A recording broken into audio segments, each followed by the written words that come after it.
Yep. JLY.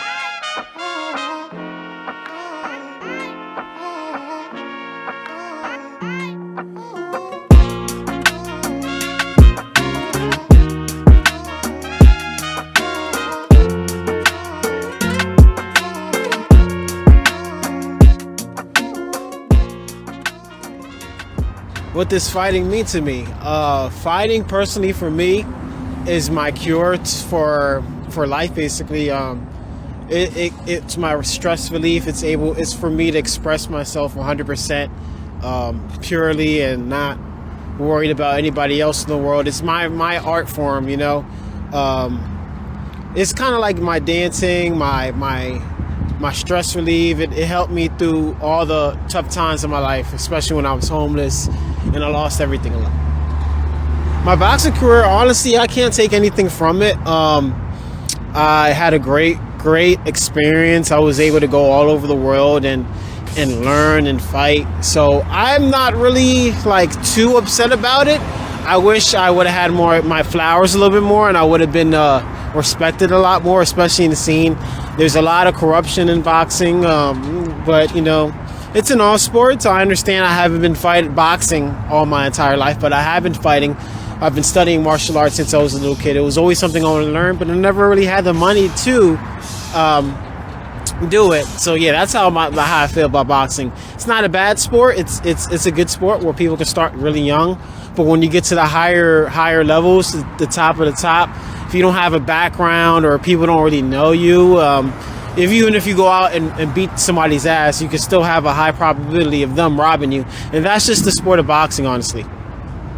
The reason why I'm transitioning from boxing to MMA is because I feel like I'm one of the best fighters on the planet. Mind you, I don't have the most grappling or wrestling crazy background, but I have a lot of heart, a lot of fight in me. I have the unwilling desire to win by any means necessary. So I will do the precautions and the necessary actions to become the best fighter in the world. What that means is giving up almost everything. I don't even watch TV or really do anything but train and work. So with that being said, I want to show the world I'm one of the best fighters around. There's always somebody out there that's better than you, because styles do make fights. But as long as I fulfill my destiny of proving that to the world and becoming a world champion and having that belt in my hand, I'll be able to fulfill a lifelong dream. And that's why MMA is so important to me. And I feel like this is something I've been wanting since I was a little kid. And like I said, it's like I won't feel like I fulfilled my destiny unless I've accomplished this and unless I give back to the promises I've not only made to myself, but the people I love around me. You think you would be better in MMA than you are in boxing, like both personally and professionally? I feel like my whole life is fighting, so I genuinely feel like I'll just keep improving as a person, and that's my ultimate goal. It's not necessarily just for boxing or MMA. My ultimate goal is to become a better man and become a better person. So no matter what I do, I feel like I'll become better in general because of that. And honestly, when it comes to fighting, I feel like fighting and growing as an individual work hand in hand, whereas when you constantly try to work to become a better person, a better version of yourself, you're going to automatically keep improving. You know, you got to work on not having bad habits. You got to work on certain things, certain texts. If you can work on that in your everyday life, all you got to do is translate that to your fighting and boom. So yes, I do feel like as the years go by, I will become better and better and better and shoot to perfection, because nobody's perfect, but I'm shooting for it.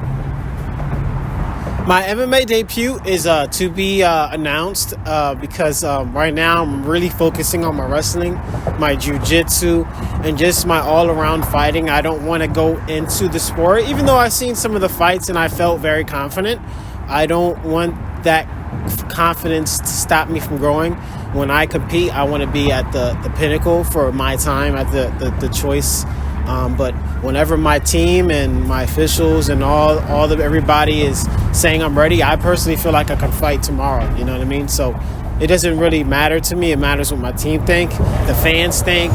If everybody supports me and wants me to fight, I'll be fighting. But it all depends on my crowd and my people, and and that's who I fight for. I fight for my family, not only for myself, but I fight for my family. I fight for a better cause. There's a lot of stuff that I want to do and accomplish outside of just fighting, and it's up to the people, because honestly, it's a showman's sport, and I can't do this without my fans. I can't do this without my people. So if I don't have support, if I don't have the people in my circle telling me, hey, go shoot for this, I can't make anything happen. So honestly, I'm ready for whenever. Like I said, I'm going to keep working, but it's up to my team and my fans to support me and to push me there, Hey, how's the transition from boxing to MMA? Is it harder than you thought, easier? Is it just different? Well, honestly, it's kind of the same language, and it's kind of something I've been studying my whole life. Be it my first martial art I studied was Jeet Kune Do, which was under Bruce Lee. I never had a trainer. I never had anybody to train me. So how I trained myself younger, I would just shadow box, hit whatever I could. If I had a little Wing Chun set, I made like a makeshift Wing Chun set, and I would just practice. It's kind of the same language. It's more chess. Boxing is very chess-like because all you have is your hands, and it's a lot of cardio, a lot of conditioning, a lot of willpower. MMA, it's everything. It's utilizing your whole body. So with that being said, you have to take certain precautions. The benefit of being a professional boxer is my cardio. I'm usually able to work without usually getting tired because of my boxing experience. But there's still a lot of learning involved. So it translates very well.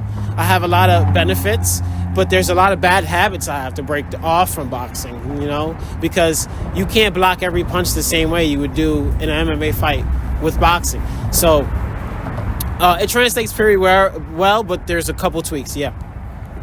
I know you said your transition from boxing to MMA was pretty natural. Yeah. It makes sense to you already. So my question is, what's been the most challenging thing, if there is?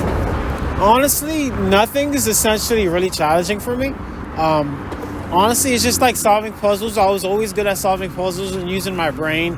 So it's not really challenging. It's just you got to learn. You got to have the willingness to learn, and you're going to mess up some days. Some days are going to be better than the others. You just got to keep learning, keep growing, and keep a mind like a child, As long as you have a child mentality when it comes to learning, you're always going to continue to grow and continue to prosper.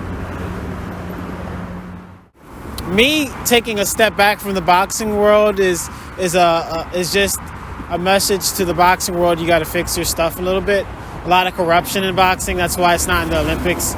Like I said, I feel like I've been deprived in boxing, and I feel like I'm one of the best. I'm obviously absolutely not the best in the world in boxing. There's still a lot more I need to learn, but I'm up there with the guys, and honestly, they just got to do a little better. Everything's all about money, but that's life. Just do better for the people who run the show and everything like that. Be honest. We as boxers dedicate everything, our lives. We sacrifice everything. So I feel like there's a lot of work to be done in the world in general. So my message to leave not only the boxing community, but anybody out there that's seeking something, that you can overcome anything. You can overcome being homeless. You can overcome financial deficit, relatives passing away. As long as you stay true to yourself and keep going and stay dedicated and fight for what you love, you can strive of anything.